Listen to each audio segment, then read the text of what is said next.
எப்படின்னு கேளுங்க. வட மாவட்டங்கள்ல வன்னியர்கள் கூடு. ஆனா சிவசங்கர் சொல்லுவான், நான் எப்படி இருப்பாங்க சார் சார் எங்க ஊர்ல எனக்கு ஜாதி கிடையாது. வன்னியர்லாம் என் ஃப்ரெண்டு என் சொந்தக்கார மாதிரி சார். இப்ப இந்த ஊருக்கு வந்தேன், கீழே கவுண்டர்கள். எந்த கவுண்டர் ஆச்சும் என்ன இசைன்னு பாக்குறானா? எல்லா கவுண்டர் அட்டென்ஷன் நிக்கிறாங்க. அப்போ ஜாதியை தாண்டி வெளியே வந்துட்டேன்னா அதுக்கு போதுமான காசு இருக்கா, போதுமான மூலம் இருக்கா? கலைஞர் போயிட்டா கனிமொழி தாக்கு ஸ்டாலின் பஞ்சாயத்து ஆகட்டும். இப்ப அவருதான் பெரிய பிரெயின் இருக்கா? டெல்லிக்கு போகும்போது அப்படி இங்கிலீஷ் குட்டிக்கு வர ஒண்ணு. இன்னொன்னு தங்கச்சி நம்ப மாட்டாரு. என்ன தங்கச்சி? கனிமொழி நம்ப உண்மையாது. கனிமொழி ஏத்துக்க மாட்டாரு சார், செல்லு விடாது. என்ன வெளியே தள்ள முடியாது. புரியுதா?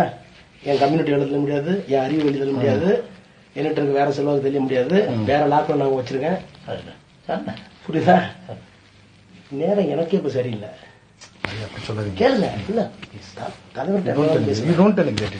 இவர்கிட்ட பேச முடியாது. இவர் போய் முட்டிக்கிட்டு திரும்பி வர்றாரு பாரு. நினைச்சிட்டு இருக்காரு எம்ஜிஆர் நினைச்சிட்டு இருக்காரு. தலைவருக்கு பிறகுதான் ஒரு செட்பேக் வரும். எல்லா பிராமின் போட்டு அடிப்போம். சரிங்க. எல்லாம் இந்து எக்ஸ்பிரஸ் எல்லாம் அடிப்போம் அவரை போட்டு. இப்பவே அப்படிதான் அடிச்சுட்டு இருக்காங்க. இவர் நினைக்கிறார் நம்ம எம்ஜிஆர் மாதிரி ஜெயிச்சிடலாம். அப்படி இல்ல, கிரவுண்ட் அப்படி இல்ல. இப்போ ரைட் அப்பாவே அவரே கைதி மாதிரி இருக்காரு தலைவர். இவர் டேக் அவுட் பண்ணிட்டாரு. இப்ப போய் முட்டி மோதினீங்கன்னா வேற மாதிரி அது போகும். பிளீஸ் ஓவர் நைட் கன்வின்ஸ் பண்ணுங்க, எனக்காக கன்வின்ஸ் பண்ணுங்க. வாங்க நம்ம போவோம், மூவ் பண்ண வேண்டிய இடத்துல மூவ் பண்ணுவோம். நான் தான் உங்களுக்கு நான் எவ்வளவு கரெக்டா தான் சொல்றேன். உங்களுக்கு பிரியும் நியாயமானது டோக்கடிங்க டோக்கடி. ஆனா அதுதான் புத்திசாலித்தனம். ஒரு பிராமணனுக்கு நமக்குள்ள வித்தியாசம். நம்ம அறுவாலை தூக்கிறோம், அவன் அறுவாலை தூக்க மாட்டான். முடிச்சிருவாங்க அதே சைலண்டா முடியும். நான் இப்ப வந்து பாக்குறதுக்கு கூட அர்த்தம் பார்த்த உடனே வேற ஏதாவது சொல்லுவாரு. வேண்டாம், எலெக்ஷன் முடிப்பேன். எலெக்ஷன் முடிச்சு போனா இல்ல நீ இடையில வாங்க, நான் ஸ்பீக்கர் உள்ளே போட்டு நான் என்ன பேசணும்னு காமிக்கிறேன் சார். இன்னைக்கு நைட் கூட காமிக்கிறேன் சார்.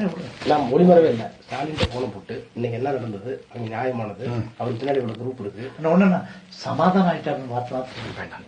சமாதானம் உங்களுக்கு கட்டுப்பட்டு வேலை பாக்குறாரு. முபாரக்கோட சமாதானம் இல்ல. நீங்க சொல்லுங்க, தனியாள பண்றேன்னு சொல்லிருக்காரு. இந்த ஆபீஸ்க்கு இந்த 2 வாரம் இந்த 2 வாரத்துக்கு சொல்லிக்கிற போதும் சரி. தெரியாம 10:30 மணிக்கு அவருக்கு கேம்பெயின் முடியும். சரிண்ணா. இந்த குரூப் திரும்ப வரும். என்ன நடக்குதுன்னு கேட்கறதுக்கு ஒரு கரெக்ட் விரட்டி விடுவேன்.